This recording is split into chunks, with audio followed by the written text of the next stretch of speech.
జై వాసవి. నమస్తే అండి. నా పేరు సావిత్రి. అమ్మమ్మ గారి కాంటెస్ట్కు స్వాగతం, సుస్వాగతం.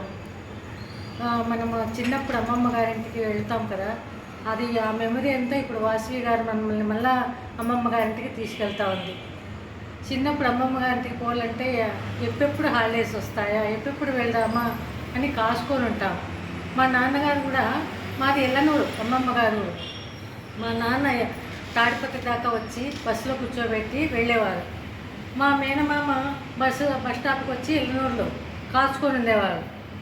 ఎప్పుడెప్పుడు అమ్మమ్మ గారి వస్తుందా, ఎప్పుడెప్పుడు అక్కడ మెయిన్ ఏరు ముఖ్యము, ఆ ఏరు ఎప్పుడెప్పుడు వస్తుందా, ఎప్పుడెప్పుడు మనము ఎల్లనూరుకి వచ్చేసేస్తామా, అమ్మమ్మ గారింటికి పోతామా అని చాలా ఆతృతగా సంతోషంగా ఎగురుతూ ఉంటాం పిల్లలంతా.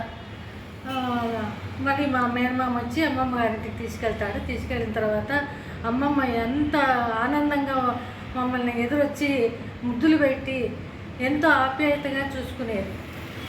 మాకు ఇష్టమైన పిండి వంటలన్నీ చేసి పెట్టేది. మా ఇంట్లో అక్కడ అమ్మమ్మ గారింట్లో ఆవులను సాకేవాళ్ళు. ఆవులు పాటు జాస్తిగా ఉండింది. రోజు పాలకోవాను, ఇప్పుడంటే జామున్ ప్యాకెట్లు వచ్చేటివి. అప్పుడు ఏం లేదు, పాలతోటే జామున్లు చేసేవాడు. చాలా రుచిగా ఉండేటివి. పొద్దున్నే లేస్తానే ఏడు దగ్గరికి పిలుచుకుపోతారు. ఏడు దగ్గర అన్నీ తాటి ముందల చెట్లు. అక్కడ పొద్దున్నే కొడతా ఉంటారు కదా అమ్ముకోవడానికి. అప్పుడు వాటికే మమ్మల్ని తీసుకువెళ్ళి ఫ్రెష్గా మీరు తినండి అని చెప్పేసేసి అక్కడికి పొద్దున్నే మేము మొక్కలు కడిగి స్నానాలు చేసి వెళ్ళిపోయేవాళ్ళం. అక్కడ మనకి ఇష్టం వచ్చినని అమ్మమ్మ ఒలిచి పెడతా ఉంటే ఎన్ని తింటాండమ్మో ఏమి లేదో ఆనందంగా తిండే నువ్వింది నేను పిల్లలంతా ఎగురుకుంటూ ఆనందంగా తిని ఇంటికి వచ్చే వాళ్ళకి మా అత్తగారు వేడివేడిగా టిఫిన్ చేసి పెట్టేది. ఏమనరా సరిగ్గా తినారంటే కడుపు నిండా తిని వచ్చినాము, ఇప్పుడు వద్దు అని మారాన్ని తెస్తే కొంచెం తినండి అని మా అత్తగారు కూడా మమ్మల్ని భంగపోయేది. మా చిన్న పూనా చొంపులని అప్పుడు వచ్చేటివి. అవన్నీ పెట్టుకుంటా అంటే కొట్లాడుతూ అంటామంట పిల్లలు, నాకు అది కావాలా, నాకు ఆ ప్లేట్ కావాలని. అమ్మమ్మ అట్లా కాదు, ఈరోజు ఇది మీరు పెట్టుకోండి, ఈరోజు మీరు అది పెట్టుకోండి అని మాకు సర్ది చెప్పి మమ్మల్ని బుజ్జిగిచ్చి చేసేది. సాయంకాలం అయితేనే అరుగు మీద పెద్ద అరుగు అనమాట, పిల్లలకంతా బాధ కట్టలు 3 బ్యాచ్లుగా చేసి గీసి, ఇప్పుడు ఈరోజు ఇది ఆడండి, రేపు పులి మేక ఆట ఆడండి, రేపు పిచ్చలపీట ఆడండి అని ఇట్లా అమ్మమ్మ అన్ని ఆటలు నేర్పించేది, చెప్పించేది.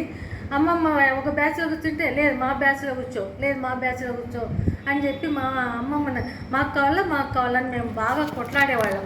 లేదు ఈరోజు మీ బ్యాచ్, రేపు అన్నాడు వాళ్ళం, అట్లా మార్చుకుంటూ మా అమ్మమ్మ అన్నీ చేసేది. సాయంకాలం అయితేనే అందరికీ చేతి ముద్దలు. సాయంత్రం అప్పుడు దీపాలు అనమాట, అప్పుడు కరెంట్ లేదు కదా, సాయంత్రం పొద్దుగులకు తినండిరా అని చెప్పేసి పొద్దుగులుగా అందరికీ చేతి ముద్దలు.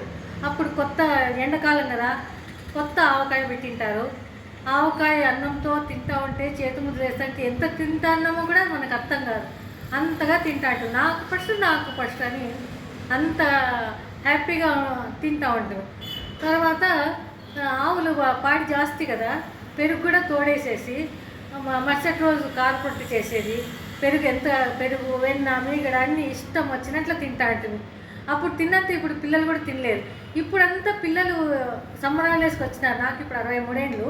మా మనవాళ్ళు అంతా ఇప్పుడు ఎండాకాలం వచ్చేసారు.